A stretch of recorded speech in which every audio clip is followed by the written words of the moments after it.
Dear respected fathers, sisters, teachers, few family members, and my dear students.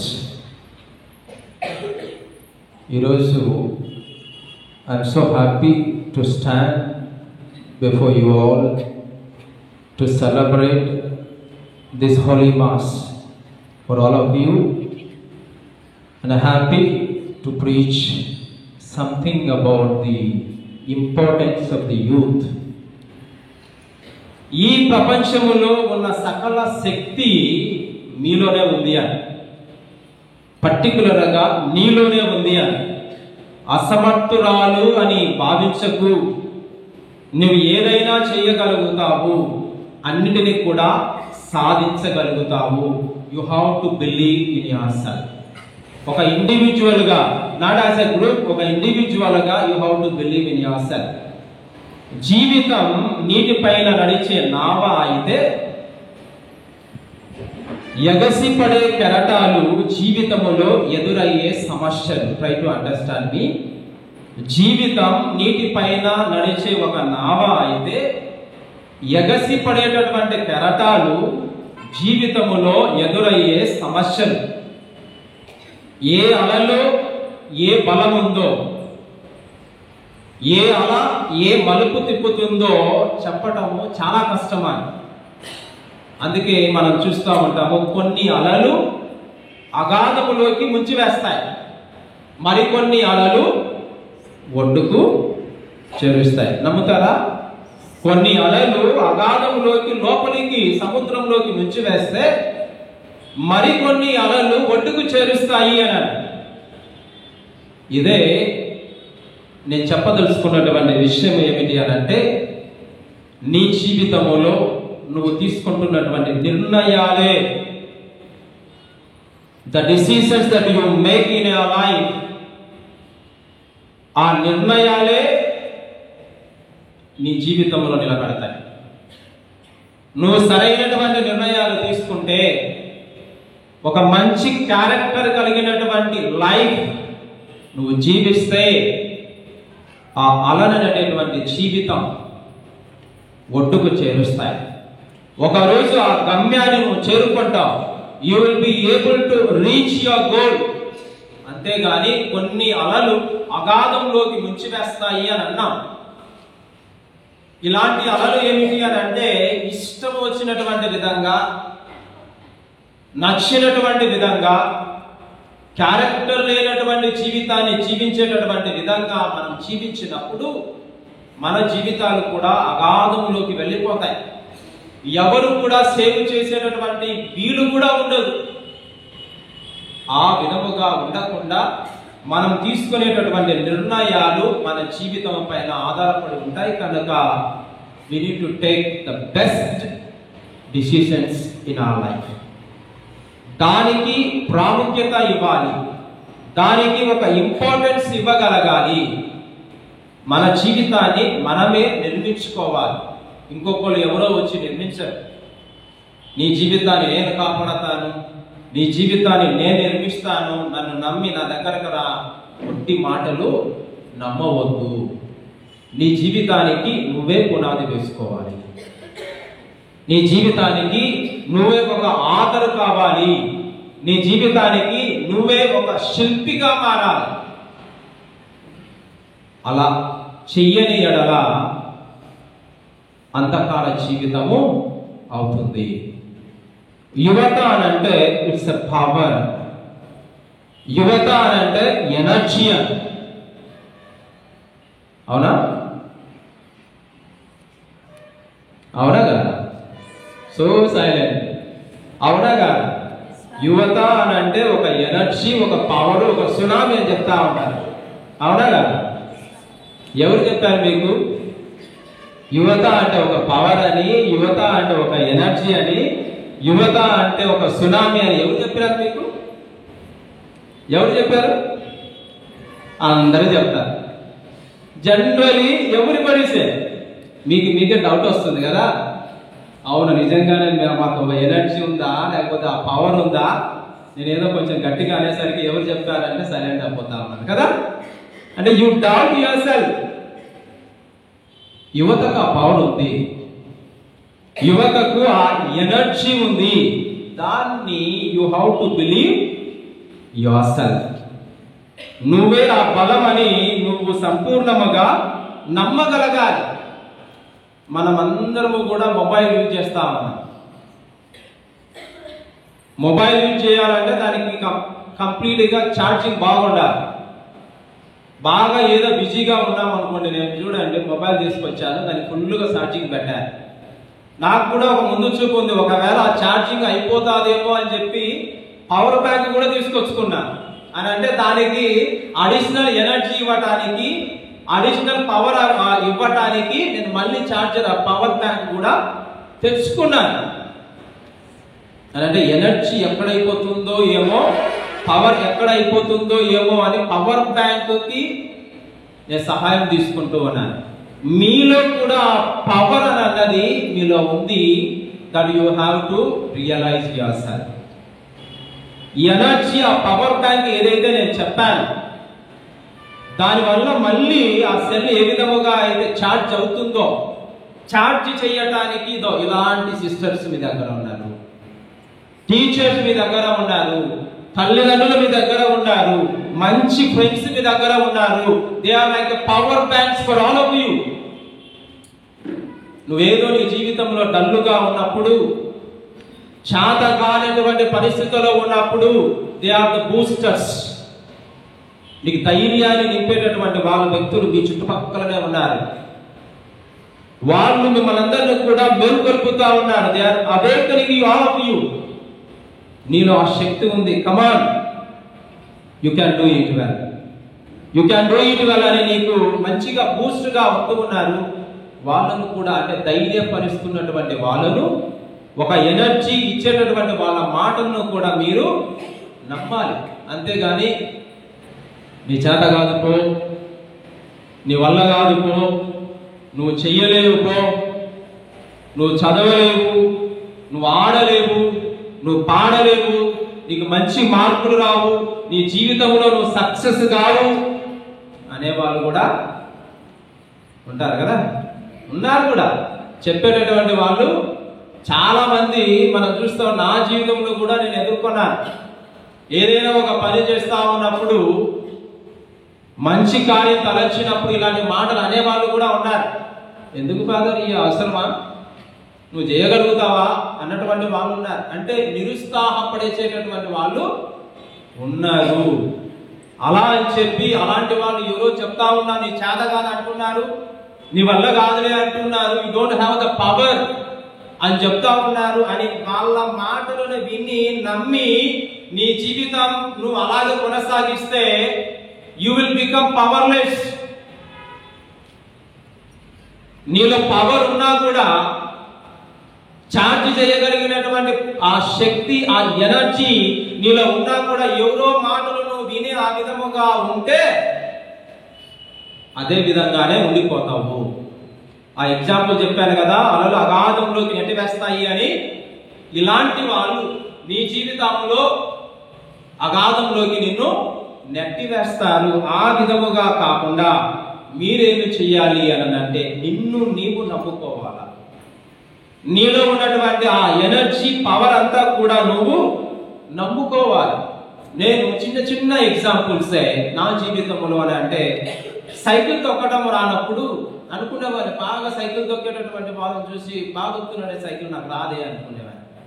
అంటే మాకు cycle లేదు చిన్నప్పుడు. Cycle లేనటువంటి పరిస్థితులలో ఏం చేసి ఊరుకునే ఉండేది. వేరే వాళ్ళు సైకిల్ తొక్కుంటే బాగా పర్వాలేదు మంచిగా నేర్చుకున్నారు, నాకు రాదేమో అనుకునేవాడిని. కానీ సైకిల్ దొరికిన తర్వాత ప్రయత్నిస్తే నేర్చుకున్నాను, ఓ నాకు కూడా వచ్చు, నేను కూడా సైకిల్ తొక్కగలుగుతాను అనుకున్నాను. రెండో విషయానికి బైక్ దగ్గరకు వచ్చాను. అందరూ కూడా మంచిగా బైక్ నడుపుతూ ఉంటే నాకు రాదులే అని అనుకున్నాను. నిజంగానే నాకు ఆ బైక్ నేర్చుకోవడం నాకు చేత కాదు, బైక్లో ప్రయాణం చేయడం నాకు చేత కాదు అని అనుకున్నాను. ఎవరైనా ఫాస్ట్గా పోయినప్పుడు కూడా ఇంత ఫాస్ట్ ఎందుకు, ఎప్పుడో యాక్సిడెంట్ అయిపోతావు, అంత ర్యాష్ డ్రైవింగ్ ఎందుకు అని అనుకునేవాడిని. ఎలా ఆపుతావు అంత స్పీడ్లో కూడా అని అనుకునేవాడిని. కానీ బైక్ నేర్చుకున్న తర్వాత నేను బైక్ కూడా నేర్చుకోగలిగాను, నడపగలుగుతున్నాను అని అన్న ఆనందం. చివరికి మళ్ళీ కారు దగ్గరకు వచ్చాను. అంటే కారు చాలా సంవత్సరాల తర్వాత నేర్చుకున్నాను, ఎందుకంటే నా చేతిలో కారు లేదు. అందరూ కారు నడిపేటువంటి వాళ్ళు మా ఫ్రెండ్స్ ఇతరులు అందరినీ కూడా చూస్తున్నప్పుడు ఏదో బైక్ నేర్చుకున్నా, సైకిల్ నేర్చుకున్నా, ఇంకా కారు నేర్చుకోవడం చాలా కష్టములే అనుకున్నాను. అది చేత కాదులే అని అనుకున్నాను. కానీ బైక్ ఆ కారు పట్టుకున్న తర్వాత ఆ కారు కూడా నేర్చుకోగలిగాను, కారు కూడా డ్రైవింగ్ చేయగలిగాను అని అంటే అప్పుడు అనుకున్నాను, నాకు చేత కాదు అని అనుకున్నది నేను ప్రతిదీ కూడా నేర్చుకోగలుగుతా ఉన్నాను. అలాంటప్పుడు నాలో పవర్ ఉంది, నేను ఏదైనా కూడా నేర్చుకోగలుగుతాను, నేను ఏదైనా కూడా సాధించగలుగుతాను అని నన్ను నేను నమ్ముకున్నాను. ఆ విధంగా నేను ఏం చేసినా కూడా ఐ క్యాన్ డూ ఇట్, నేను ఏదైనా కూడా చేయగలుగుతాను, సాధించగలుగుతాను అని నన్ను నేను భరోసాపరుచుకున్నాను, ధైర్యపరుచుకున్నాను. ఇవి చిన్న ఎగ్జాంపుల్సే. సైకిల్, బైకు, కారు అని అన్నది చిన్న చిన్న ఎగ్జాంపుల్సే. అవన్నీ అంటే మనం దీని నుంచి ఒక గుణపాఠం అంటూ కూడా నేర్చుకోవాలి. We need to become something special. గుంపులో గోయిందలాగా, నలుగురిలో ఒకరిలాగా, 10 మందికి ఒకరిలా కాకుండా 10 మందికి ఒకటిగా మనం వాళ్ళందరినీ కూడా నడిపించగలగాలి. అందులో నేను ఒక్కనే అనుకోకూడదు, ఆ అందరికీ నేనే ఏకైక వ్యక్తిని అన్న ఆ ధైర్యము మనందరికీ కూడా రావాలి. ఒకసారి ఒక పిల్లోడు 10th క్లాస్ అయిపోయిన తర్వాత ఇంటర్మీడియట్కు కాలేజీకి వెళ్ళాడు. కాలేజీకి వెళ్ళి జాయిన్ అవ్వడానికి అప్లికేషన్ కావాలని అడిగాను. అప్లికేషన్ తీసుకున్నాడు, ఫిలప్ చేసినాడు. ఫిలప్ చేసి అంతా కూడా బాగానే రాసినాడు, ప్రిన్సిపల్కి ఇచ్చాడు. ప్రిన్సిపల్ అంతా కూడా అప్లికేషన్ వెరిఫై చేస్తా ఉన్నాడు, అంతా బాగానే రాసినాడు. ఎలా రాస్తాము మనం అంతా కూడా వర్టికల్, హొరిజాంటల్ అంటాం కదా, అడ్డంగా అంతా కూడా రాసుకుంటూ పోయినాం. బాగానే ఉంది. వాళ్ళ నాన్న పేరు మాత్రం అడ్డంగా రాయకుండా నిలువుగా ఒక్కొక్క అక్షరం పై నుంచి ఇలాగా కిందికి దించాడు అనమాట. మామూలు స్టెప్స్ ఉంటాయి కదా, ఒక్కొక్కటి ఇలా కిందికి దించాడు అనమాట. అన్ని మామూలుగా అన్ని బాగా రాశాడు. వాళ్ళ అమ్మ పేరు, ఊరి పేరు, చదువుకో 10th క్లాస్, స్కూల్ పేరు అన్ని బాగానే ఉంది. వాళ్ళ నాన్న పేరు మాత్రం ఇలా పై నుంచి కింది దాకా దించాడు. ఏంద్రా అంత బాగా రాసినావు, మీ నాన్న పేరు ఏంది ఇలా రాసినావే అని అన్నాడు. అబ్బాయి చెప్తున్నాడు అంట, సార్ నేను 10వ తరగతి 2 సార్లు ఫెయిల్ అయినా, 3వసారి 10వ తరగతి పాస్ అయినా. అప్పుడు మా నాన్నగారు అన్నారు, నువ్వు 3వసారి చదివి 10వ తరగతి పాస్ అయినావు, కనీసం ఇంటర్మీడియట్ అయినా నా పేరు నిలబెట్టరా అన్నాడు. అందుకే మా నాన్న పేరు నేను నిలబెట్టినాను అన్నాడు. ఇలాంటివి కాదు మనకు కావాల్సింది. పేర్లు, నాన్న పేరు, అమ్మ పేరు ఆ విధంగా కాదు మనం నిలబెట్టాల్సింది. జీవితంలో మంచిగా నిలబెట్టగలగాలి. నా కూతురు అని ధైర్యముగా తల్లిదండ్రులు చెప్పుకోగలగాల. అన్నదమ్ములు, నా చెల్లెలు, నా అక్క అని ధైర్యంగా చెప్పుకోగలగాల. కొంతమంది నా కొడుకే కాదు సార్, వీడు నా కూతురే కాదు అని కొంతమంది చెప్పే మాటలు కూడా మనం వింటా ఉన్నాం. కొంతమంది గర్వంగా నా కొడుకు సార్, ఆడున్నాడు ఈడున్నాడు, నా కూతురు సార్ అక్కడ ఉంది ఇక్కడ ఉంది. అంటే తేడా చూడండి. ఎలాంటి వారిని గురించి గర్వంగా చెప్పుకుంటారు అని అంటే లైఫ్ లో మంచిగా సెటిల్ అయినటువంటి వాళ్ళ గురించి, ఒక మంచి జీవితం జీవిస్తున్నటువంటి వాళ్ళ గురించి గర్వంగా చెప్పుకోగలుగుతా ఉన్నారు. మనం ఆ స్టాండ్ తీసుకోగలగాలి. మనకు ఒక గర్వకారణం ఉంటుంది, చదివినటువంటి ఒక ఇన్స్టిట్యూషన్కు ఒక గర్వకారణం ఉంటుంది, తల్లిదండ్రులకు గర్వకారణంగా ఉంటుంది. ప్రతి ఒక్కరికి కూడా చూసినటువంటి వాడు నా ఫ్రెండే అని చెప్పుకోగలుగుతారు. ఇంకొకటి వాడు నా ఫ్రెండ్, నీ ఫ్రెండే అంటే కదా, ఏ కాదు కాదు కాదా అంటారు కదా. అలాంటివి కూడా ఉన్నాయి. వాడు ఏదో తప్పుడు పనులు చేసుకుంటూ పోతా అంటే నా ఫ్రెండే కాదు, నీ ఫ్రెండే అంటే నా ఫ్రెండే కాదా అంటే తప్పించుకుంటాం. సో ఇలాంటివి అని కాకుండా యువత అని అన్నప్పుడు మంచి మార్గములో సన్మార్గములో నడవగలగాలి. బైబిల్లో చెప్తుంది, ఒక వాక్యం చెప్తుంది ఏమైందంటే, నువ్వు ఒక కొండ పైన నిర్మించినటువంటి భవనం, ఆ కొండ ఎత్తైన కొండ ఉంది, అందులో ఒక ఇల్లు కట్టారు వాడు. ఆ ఇల్లు నువ్వు దాచాలంటే దాస్తావా? కొండ పైన ఉంది, నువ్వు నిర్మించినావు, దాన్ని దాచాలంటే నువ్వు దాచలేవు. నువ్వు ఎక్కడ ఏ చుట్టుపక్కల ఉన్నా కానీ you can able to see the building on the mountain. అవునా కాదా? చూడగలుగుతావు. అదే ఇక్కడ వెలుగుతున్నటువంటి ఒత్తులు ఉన్నాయి, అందరికీ కూడా కనపడుతుంది. Because it is on the stands. ఈ బల్ల పైన ఉన్నాయి కాబట్టి మనందరూ కూడా చూడగలుగుతా ఉన్నాం.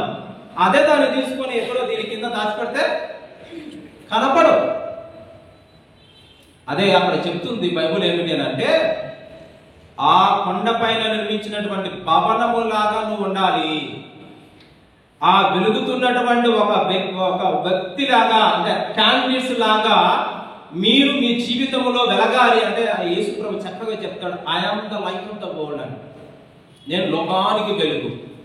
You are the light of the world అని మళ్ళీ మన గురించి కూడా చెప్తాడు. అని అంటే ప్రజల గురించి you are the light of the world అంటాడు. we have to shine ourselves as a light.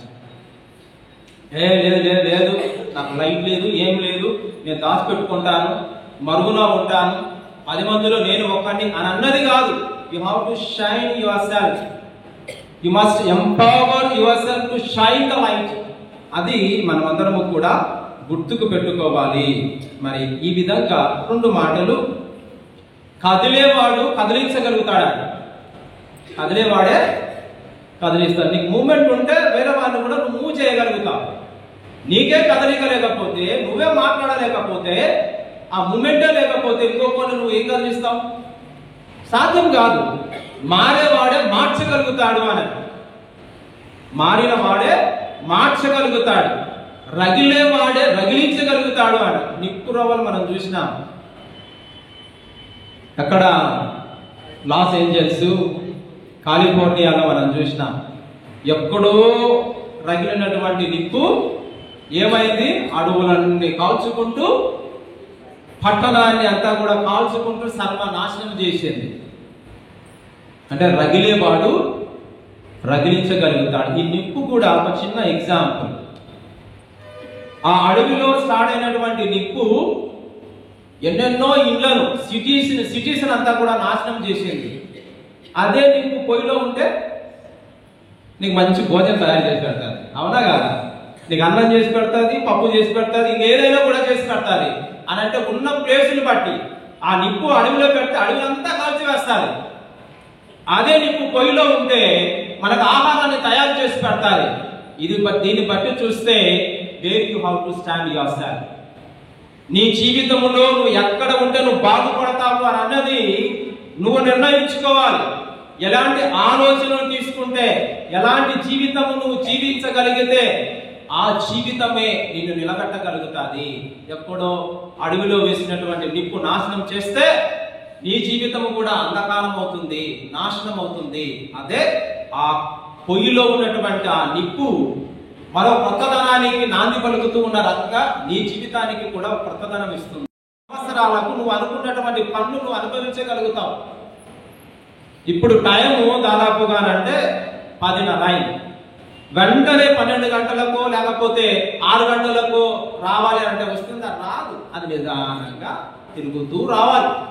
దాని టైం దాన్ని తీసుకుంటుంది. మీరు కూడా మీ టైం మీరు తీసుకోవాలి. అంటే ఓపికగా ఉండాలి. పేషెన్స్ అని అన్నది నేను కష్టపడుతున్నా, నాకు రావటం లేదు,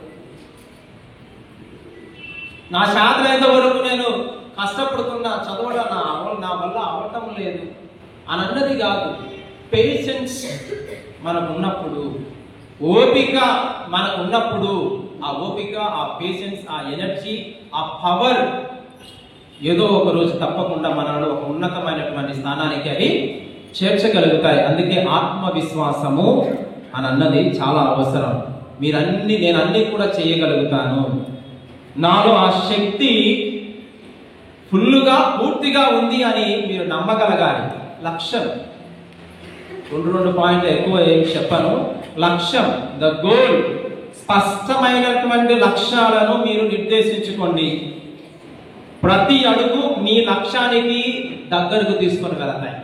మీరు వేసేటటువంటి ప్రతి అడుగు మీరు అనుకున్నటువంటి లక్ష్యాలకు అవి తీసుకొని పోతాయి. కష్టాలు, జీవితం ఒక సుదీర్ఘమైనటువంటి యాత్ర అంట.